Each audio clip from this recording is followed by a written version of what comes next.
اللہ تبارک و تعالیٰ کا شکر ادا کرنا بھی ضروری سمجھتا ہوں، اور آپ سب حضرات کا شکر ادا کرنا بھی میرا فرض منصبی ہے کہ اس سخت ترین موسم میں آپ حضرات نے میرے بھائیوں کی، میرے عزیزوں کی دعوت پر سفر کی زحمت فرما کر میرا اور میرے رفاقا کا حوصلہ بڑھایا ہے۔ یہ آپ کا ملت کے لیے بھی بڑا تحفہ ہے، اور ہم سب کے لیے، اور قریش کانفرنس، جمعیت علماء قریش، ان سب کے لیے آپ حضرات کا بہترین عطیہ اور تحفہ ہے۔ میں سب کی طرف سے آپ حضرات کا شکر گزار ہوں، آپ کے لیے دعا گو ہوں کہ اللہ تبارک و تعالیٰ آپ کی دعاؤں کو، آپ کی محنتوں کو اور آپ کی شفقتوں کو ہمارے لیے، پوری ملت اسلامیہ کے لیے، اور بالخصوص قریش برادری کے مستقبل کو تابناک بنانے کا ذریعہ بنائے۔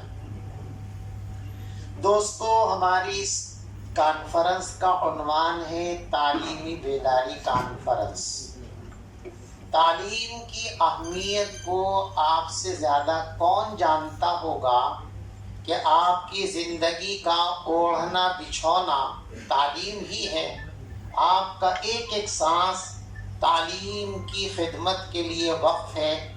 تو میں سمجھتا ہوں کہ آپ سے زیادہ تعلیم کی اہمیت اور ضرورت کو سمجھنے والا کوئی طبقہ روئے زمین پر نہیں ہے۔ اس لیے میں آپ حضرات کے سامنے تعلیم کی اہمیت پر کوئی خطاب کروں، یہ سورج کو چراغ دکھانے کے مترادف ہے۔ لیکن میرے بھائیوں نے، میرے عزیزوں نے، میرے رفقا نے مجھے مامور کیا ہے، تو ان حضرات کی تعمیل حکم کے لیے ادائیگی رسم کے طور پر چند جملے میں آپ حضرات کے سامنے عرض کرنا ضروری سمجھتا ہوں۔ تعلیم کی اہمیت پر بہت دیر سے گفتگو ہو رہی ہے۔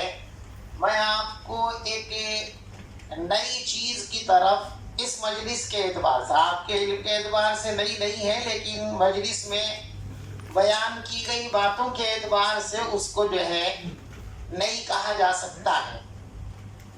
تعلیم کی اہمیت سماجی اثرات، سماجی نفع اور نقصان کے اعتبار سے احادیث کی روشنی میں آپ حضرات کے سامنے آتی۔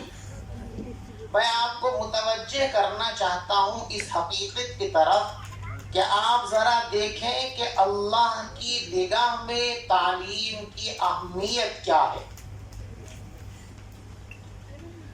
مشکات شریف حدیث کی مشہور کتاب ہے، اس میں آپ حضرات نے یہ روایت پڑھی ہے اور سینکڑوں مرتبہ اپنے شاگردوں کو پڑھائی ہے کہ اللہ تبارک و تعالیٰ نے جب تمام ارواح کو جمع کیا تو ان سے اللہ تبارک و تعالیٰ کا جو سب سے پہلا خطاب ہے وہ علم سے شروع ہوا ہے۔ حدیث کے الفاظ ہیں اعلموا، اے لوگوں یہ بات سیکھ لو، یہ بات جان لو کہ تمہارا رب صرف اور صرف ایک ہے۔ پہلا خطاب ارواح انسانی سے جو اللہ نے کیا ہے وہ علم سے شروع کیا۔ اعلموا، اے میرے بندو، میں تمہیں دنیا میں بھیجوں گا، اس سے پہلے یہ بات سمجھ لو اور جان لو کہ تمہارا رب میں اکیلا رب ہوں۔ تو علم کے عنوان سے سب سے پہلا خطاب اللہ تبارک و تعالیٰ نے انسانی ارواح سے کیا۔ مزید آپ دیکھیے اللہ تبارک و تعالیٰ کی نگاہ میں علم کا مقام کیا ہے۔ دنیا میں انسان آتا ہے، آپ سب جانتے ہیں کہ آتے ہی اس کو غذا چاہیے، اور اس کے مناسب جو غذا ہے وہ ماں کا دودھ ہے۔ آپ نے یہ بات دیکھی ہے، سمجھی ہے، بات اس کو غور کر سکتے ہیں۔ جب تک بچہ دنیا میں نہیں آتا اس کی ماں کی پستانوں کے اندر دودھ نام کی کوئی چیز نہیں ہوتی. کتنی ہی تندرست عورت ہو، کتنی ہی غذائیں اس کو کھلائی گئی ہو، جب تک بچے کا جنم نہیں ہوتا پستانوں کے اندر دودھ نام کی کوئی چیز نہیں ہوتی. جنم ہو جانے کے بعد تب پستانوں کے اندر دودھ آتا ہے. یعنی غذا کا انتظام اللہ اس وقت فرماتے ہیں جب انسان دنیا میں آ چکا ہوتا ہے، اور علم کا انتظام اللہ تبارک و تعالی انسان کے دنیا میں آنے سے پہلے فرماتے ہیں. قرآن کہتا ہے اخرجکم من بطون امہاتکم لا تعلمون شیئا وجعل لکم السمع والابصار والافئدہ. ہم نے تمہاری ماؤں کے پیٹ میں تمہیں بنایا تو تمہیں کان دیے، تمہیں ہم نے آنکھیں دی، تمہیں ہم نے دل دیا، دماغ دیا، اور یہی وہ آلات و وسائل ہیں جن کے ذریعے انسان علم حاصل کرتا ہے. تو اللہ نے علم کے اسباب کو دنیا میں آنے سے پہلے پیدا کیا ہے، اور انسان کی زندگی کی بقا کا جو سہارا ہے غذا، اس کو اللہ تبارک و تعالیٰ نے انسان کے دنیا میں آنے کے بعد پیدا کیا. اس سے ہم اندازہ لگا سکتے ہیں کہ اللہ تبارک و تعالیٰ کے یہاں علم کا مقام کیا ہے. یہ اللہ تبارک و تعالیٰ کی شان ہے. علم کی اہمیت کی طرف ہم کو متوجہ کرنے کے لیے اب ذرا میں آپ حضرات کے سامنے میٹھی باتوں کے علاوہ آپ سے اجازت لے کر کچھ تلخ بات کہنے کی جسارت کر رہا ہوں، معافی کی امید کے ساتھ. ابھی تک جو آپ تقریریں سننے کے عادی رہے ہیں، وہ اس طرح کی تقریریں ہم سننے کے عادی رہے. آپ بڑی اونچی قوم ہیں، آپ تو ایسے ہیں، آپ تو ویسے ہیں، آپ کا دسترخوان ایسا ہے، آپ کے ہاتھ ایسے کھلے ہوئے ہیں، آپ سے زیادہ سخاوت کرنے والا تو کوئی نہیں ہے. یہ وہ زہریلی میٹھی گولیاں تھی جن کو کھلا کھلا کر آپ کو موت کی نیند سلا دیا گیا. اور معاف کرنا، ایک مدت تک اے قریش برادری کے لوگوں تم نے اپنی نسلوں کا قتل عام کیا. چھری کے ذریعے آپ نے ان کو نہیں کاٹا، چاقوں کے ذریعے ان کو نہیں کاٹا، آپ نے جہالت کے زہر سے ان کو ذبح کیا ہے، جس کا قیامت کے دن تم کو جواب دینا پڑے گا. آپ صرف شادیوں میں لگے رہے، آپ صرف دعوتوں میں لگے رہے، اور آپ نے ان معصوم بچوں کو جن کے ہاتھوں میں قلم ہونا چاہیے تھا، جن کے ہاتھوں میں کاپیاں ہونی چاہیے تھی، ان کے ہاتھوں میں آپ نے ٹھیلے دے دیے، ان کے ہاتھوں میں آپ نے رکشے دے دیے. غیرت سے ڈوب مرنا چاہیے، ان کے ہاتھوں میں آپ نے ہوٹلوں کی چھوٹی پلیٹیں دے دی، چند سکوں کی خاطر، چند پیسوں کی خاطر، اور اپنی نکمے پن پر خاک ڈالنے کے لیے آپ نے ان بچوں کے بچپن کا قتل کر ڈالا. اور آپ فخر سے کہتے ہیں کہ ہم بڑے ہیں. اس سے زیادہ بدتر قوم کون ہو سکتی ہے جو اپنے ہاتھوں سے اپنے بچوں کو ذبح کرتی ہو، ان کے مستقبل کو خراب کرتی ہو. اس سے ظالم قوم دنیا کے اندر کوئی نہیں ہو سکتی، اس سے بڑا مجرم کوئی نہیں ہو سکتا. کھلے دل سے اعتراف کرو کہ ہم نے دنیا کا سب سے بڑا جرم کیا ہے کہ ہم نے اپنی نسلوں کو اپنے ہاتھوں سے مسلا ہے. اے لوگو، اللہ کے رسول فرماتے ہیں کلکم خطاؤون وخیر الخطائین التوابون. مانو کہ ہم نے غلطی کی ہے اور گناہ کیا ہے، لہذا آج توبہ کر لو اس مجلس کے اندر کہ ہم انشاءاللہ آج کے بعد اپنی نسلوں کو قتل نہیں کریں گے، ہم ان کے مستقبل کا خون نہیں کریں گے. ان کے مستقبل کو تابناک بنانے کے لیے ہم اپنا سب کچھ قربان کرنے کا آج عہد کر کے یہاں سے جائیں گے. تعلیم کے سلسلے میں جیسے ابھی بھی کہا گیا، اگر دوسروں کی طرف دیکھتے رہو گے تو قیامت کی صبح تک آپ اپنی نسلوں کے لیے تعلیم کا کوئی بہتر اور مفید انتظام اپنے ہاتھوں میں نہیں پا سکیں گے. جو لوگ دوسروں کے سہارے چلتے ہیں وہ کبھی منزل پر اپنی مرضی کے مطابق نہیں پہنچ سکتے. منزل اگر پانی ہے تو اپنے آپ کو کھڑا کرو. آپ بتائیے ہندوستان میں جو لاکھوں مدرسے ہیں جو ملت کی بنیادی ضرورت کو پورا کر رہے ہیں، اس میں کسی حکومت کا یوگدان ہے؟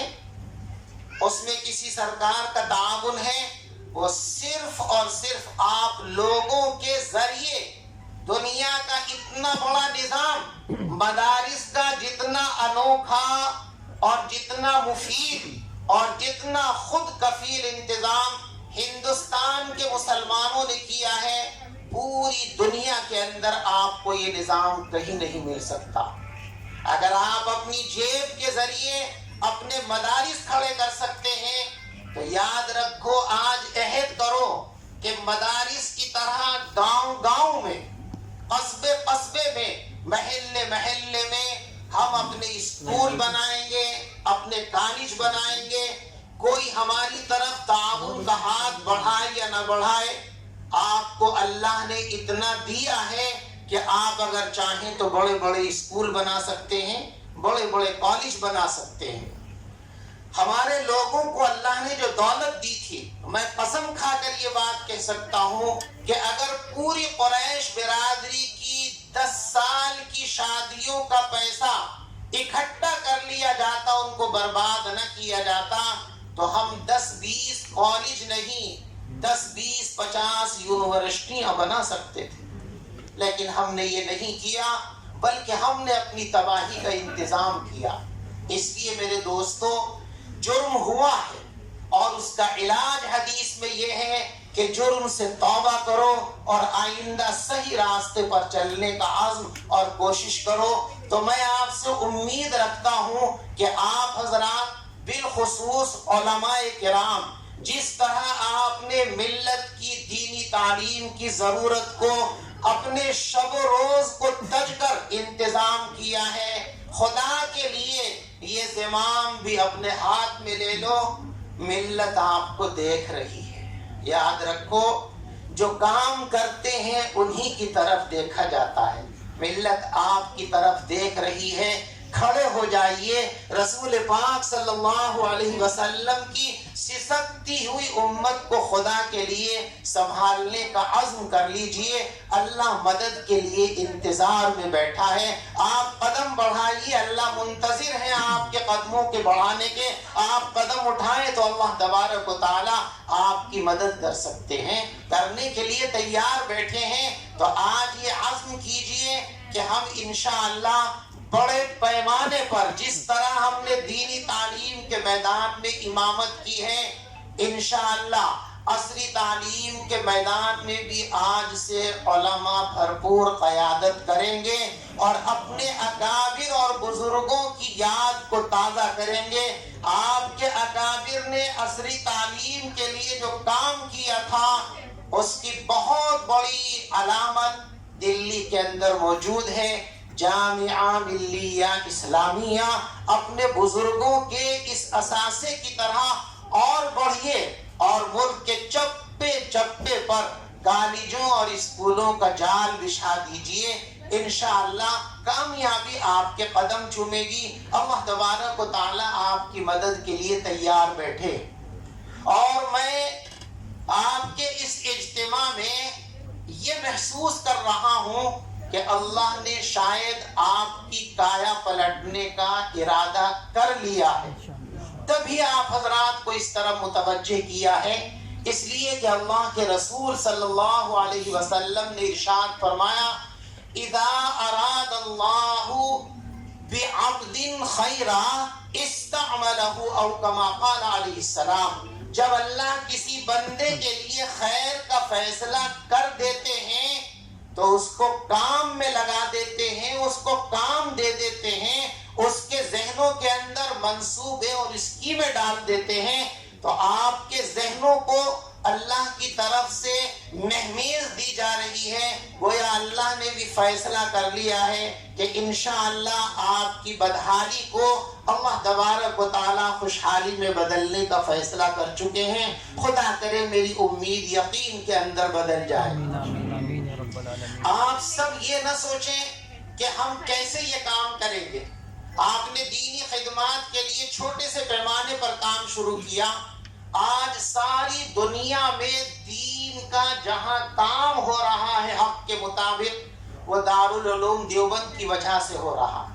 اور یہ میں نہیں کہتا، ہمارے اس وقت کے انتہائی بڑے عالم دین جو ساری دنیا کو گھوم چکے ہیں، دیکھ چکے ہیں، مفتی تقی عثمانی دامت برکاتہم، وہ یہ فرماتے ہیں کہ میں دنیا کے 7 بر اعظم کی سیر کر چکا ہوں. میں نے جہاں بھی دنیا میں دین کا کوئی کام ہوتے ہوئے دیکھا ہے وہ واسطہ یا بلا واسطہ دارالعلوم دیوبند کا فیضان ہے.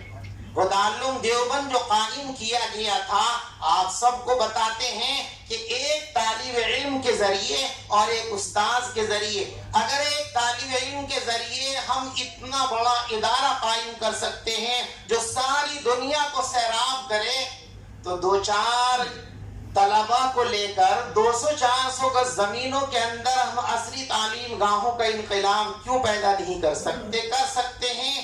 شرط یہ ہے کہ ہم ہمت کریں، جذبہ کریں، اپنے اندر جو ہے تھوڑا حوصلہ بڑھائیں، کام کرنے کا ارادہ کریں تو انشاءاللہ بہت کچھ ہو سکتا ہے.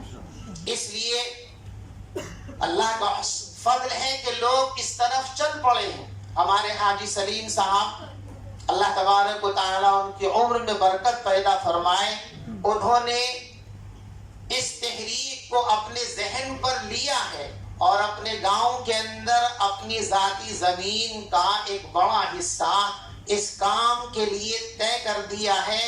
بہت جلد انشاءاللہ اس میں ایک بڑا عصری تعلیم کے لیے ایک بڑا کالج بنانے کا پروگرام ہے. آپ دعا کریں کہ جلد سے جلد اللہ تبارک و تعالیٰ اس کی تکمیل کے انتظام فرما دے. اسی طریقے سے عزیزم مفتی محمد سلمان صاحب، جن کو چھوٹی سی عمر میں، آپ یہ نہ سمجھیں کہ میں بیٹا ہونے کی وجہ سے یہ بات کہہ رہا ہوں، ان کے ساتھ کام کرنے والے اس بات کو جانتے ہیں کہ اللہ نے ان کو قوم کے لیے فکر کرنے کا جو جذبہ دیا ہے، جو حوصلہ دیا ہے، میں نے بہت کم لوگوں کے اندر یہ چیز دیکھی ہے. ان کے رفقا اس کی تائید کرتے ہیں، مجھے بتاتے ہیں. اللہ تبارک و تعالیٰ ان کو سلامت رکھے. میں کبھی کبھی سوچتا ہوں کہ میں تو اتنا اہل نہیں، اس بچے میں یہ ٹیلنٹ کہاں سے آیا؟ تو واقعی مجھے خیال آیا بچپن کا.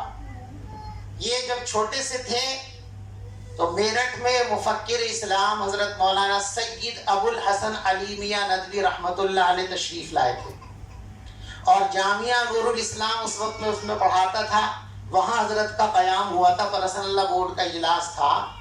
تو میں مفتی محمد سلمان کو اس وقت گود میں اٹھا کر کے لے گیا تھا، اور میں نے حضرت علی میاں صاحب رحمۃ اللہ علیہ کی گود میں لے جا کر ڈالا کہ حضرت آپ اس کی بسم اللہ کرا دیجئے. زبان بھی ان کی اس وقت لڑکھڑاتی تھی بولنے کے لیے، لیکن جیسے بھی تھے علی میاں صاحب رحمۃ اللہ علیہ نے ان کی بسم اللہ کرائی تھی. میں سمجھتا ہوں یہ انہی کا فیض ہے کہ اللہ تبارک و تعالیٰ نے ان کو اس طرف توجہ دی ہے. اور اس کانفرنس کی تیاریوں میں بھی انہوں نے اور ان کے رفقا نے کس طرح دن رات کو ایک کیا ہے. کئی روز سے مسلسل ان کا معمول یہ ہے کہ وہ روز دہلی آتے ہیں اور 2 بجے 2:30 بجے گھر پہنچتے ہیں، پھر اگلے دن نکل جاتے ہیں. تو ان کو بھی اللہ نے بڑا حوصلہ دیا ہے، اور انہوں نے بھی ایک کالج بنانے کا پختہ ارادہ کیا ہے. سٹھلے میں زمین لی ہوئی ہے، بہت جلد انشاءاللہ اس میں جو ہے بنیاد رکھ کر کام شروع کیا جائے گا. آپ اس کے لیے دعا کریں. جس طرح یہ 2 نمونے آپ کے سامنے آ گئے ہیں، میں چاہتا ہوں کہ آپ میں سے ہر شخص اس طرح کے نمونے قوم کے سامنے پیش کریں کہ ہم جس لائق بھی ہیں بہت جلد ہم بھی انشاءاللہ قوم کو یہ تحفہ دیں گے اور قوم کی خدمت کریں گے. ہماری یہ قریش کانفرنس بھی اور جمعیت علماء قریش بھی، ان کا روز اول سے تعلیم کے ساتھ ساتھ برادری میں جو ایک دمک لگی ہوئی ہے، شادیوں کے نام پر، جہیز کے نام پر، روز اول سے اس پر محنت ہو رہی ہے، اور اس میں بھی کچھ کامیابیاں ہم کو مل رہی ہیں. اور اگر ہم نے بہت جلد اس کا علاج نہیں کیا تو آپ یقین رکھیے کہ شاید وہ دن دور نہیں ہے کہ ہندوستان میں آپ کی برادری کا کوئی نام لینے والا باقی نہیں رہے گا۔ غور سے سمجھو، جب یہ ہمارے بڑے بڑے پروگرام ہوتے ہیں، غریب بیٹیوں کی جو سسکیاں نکلتی ہیں، جو آہیں نکلتی ہیں، جن کو ان کے بستر اور خدا کے علاوہ کوئی نہیں جانتا، قسم خدا کی وہ عرش سے نیچے کہیں نہیں رکتی۔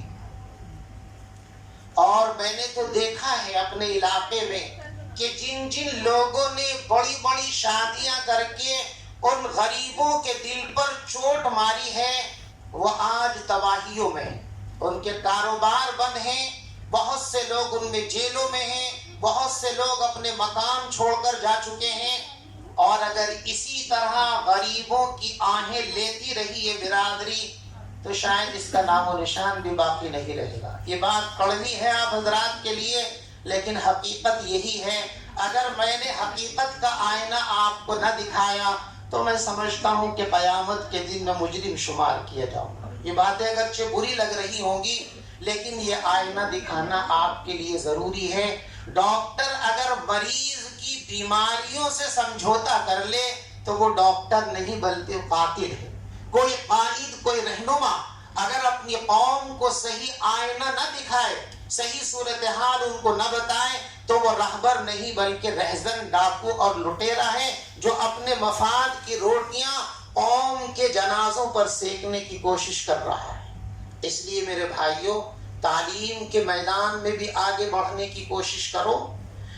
اسی طریقے سے شادی اور بیاہ میں جو طوفان ہم نے بدتمیزیوں کا برپا کیا ہے اور کسی اور کا نہیں، آپ نے معاف کیجئے گا اپنے آپ کو جانور بنا لیا ہے۔ سب بلا استثناء جتنے ان شادیوں کے دیوانے ہیں انہوں نے اپنے آپ کو انسان کی بجائے جانور بنا لیا ہے۔ ہماری برادری میں زیادہ تر مویشیوں کا کام کرنے والے لوگ رہے ہیں، مویشیوں سے رابطہ ہے نا۔ آپ نے کسی بھینس اور بیل کو بیٹھ کر جو ہے چارہ کھاتے ہوئے نہیں دیکھا ہوگا۔ بھینس بیٹھی ہو، بیل بیٹھا ہوا ہو، آپ اس کے سامنے لے جا کر سانی کا ٹوکرا رکھ دیجئے، وہ کھڑا ہوگا، پہلے کھڑا ہونے کے بعد کھائے گا۔ یعنی جانور کی فطرت میں ہے کھڑے ہو کر کھانا۔ اور آج آپ کیسے کھاتے ہیں؟ آپ کی شادیوں کا اسٹینڈرڈ یہی ہے، تو آپ نے دعوت کے نام پر چند لقموں کے لیے اپنے آپ کو جانور بنا لیا ہے۔ اس سے بڑی بے حسی اور کیا ہو سکتی ہے؟ اپنی بیٹیوں کی محبت کا دعویٰ کرتے ہو اور تم ہی اپنی بیٹیوں کے حقوق پر ڈاکے ڈالتے ہو۔ چور ہو تم، ڈاکو ہو۔ ایک غیر ڈاکو ہوتا ہے جو کبھی کبھی ڈاکہ ڈالتا ہے، تم چور ہو اور ڈاکو ہو۔ تم نے اپنی بہنوں کے حقوق پر ڈاکہ ڈالا ہے، تم اپنی بہنوں کو وراثت میں حصہ نہیں دیتے ہو۔ تم سے بڑا ڈاکو اور رہزن کون ہوگا؟ ہمارے ان لوگوں نے ایک پوسٹر میں یہ بات لکھ دی کہ بیٹیوں کو ان کا حق دو، تو بہت سے لوگوں کو تو ایسی مرچیاں لگی ہیں کہ ایک ہفتے تک وہ میرے کان کھاتے رہے۔ یہ کیا لکھوا دیا آپ نے، کیا لکھوا دیا؟ میں اس کی بھی وضاحت کرتا ہوں۔ بیٹیاں اگر باپ کی زندگی میں باپ نے اپنا مال نہیں بانٹا، یوں ہی چھوڑ کر کے چلا گیا، نہ بیٹیوں کو دیا نہ بیٹے کو دیا، باپ کے مرنے کے بعد اس مال کی تقسیم یہ ہے کہ لڑکے کا ڈبل حصہ ہے اور لڑکی کا ایک حصہ ہے۔ لیکن اگر باپ اپنی زندگی میں اپنا مال بانٹ رہا ہے اور 80% لوگ اپنی زندگی میں ہی اپنا کاروبار اپنے بیٹوں کو منتقل کر دیتے ہیں، یہ چور ہیں، ڈاکو ہیں، ظالم ہیں۔ حضور نے ان کو ظالم کہا ہے۔ اس کے لیے شریعت کا قانون یہ ہے کہ ایک بیٹے کو آپ جتنا دے رہے ہو بیٹی کو بھی اتنا ہی دیجیے۔ بخاری اور مسلم کے اندر حدیث ہے کہ ایک صحابی رسول پاک صلی اللہ علیہ وسلم کے پاس اپنے بیٹے کو لے کر آئے اور یہ فرمایا کہ حضرت یہ چیز میں ان کو گفٹ کر رہا ہوں، آپ گواہ بن جائیے۔ آپ نے فرمایا اس کے سوا اور بھی کوئی اولاد ہے؟ فرمایا کہ ہاں ہے۔ ان کو بھی دے رہے ہو کہ نہیں؟ ان کو تو نہیں دے رہا۔ تو فرمایا اشہد غیری، جا کسی اور کو گواہ بنائیو، انی لا اشہد علی جور، میں ظلم کے معاملے کے اندر گواہ نہیں بن سکتا۔ جو بیٹیوں کو نہیں دیتے وہ ظالم ہیں اور وہ ان کے حقوق پہ ڈاکہ ڈالنے والے ہیں۔ تو خدا کے لیے وحشی پن چھوڑو اور اپنے آپ کو انسانیت کے دائرے میں لاؤ، تاکہ تم قیامت کے دن اللہ کے سامنے سرخ روح ہو کر پیش ہو سکو۔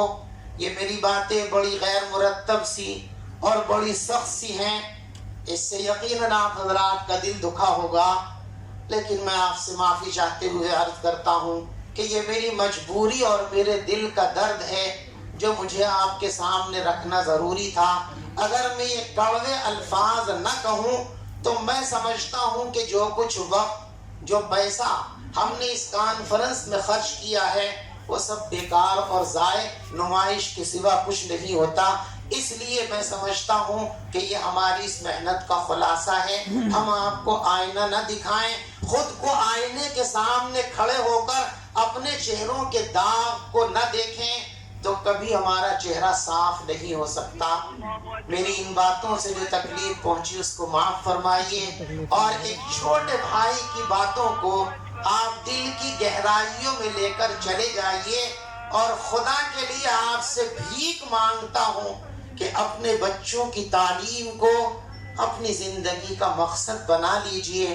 اللہ آپ کو بھی اس کی توفیق عطا فرمائے، مجھے بھی اس کی توفیق عطا فرمائے، آمین۔ وآخر دعوانا ان الحمد للہ رب العالمین۔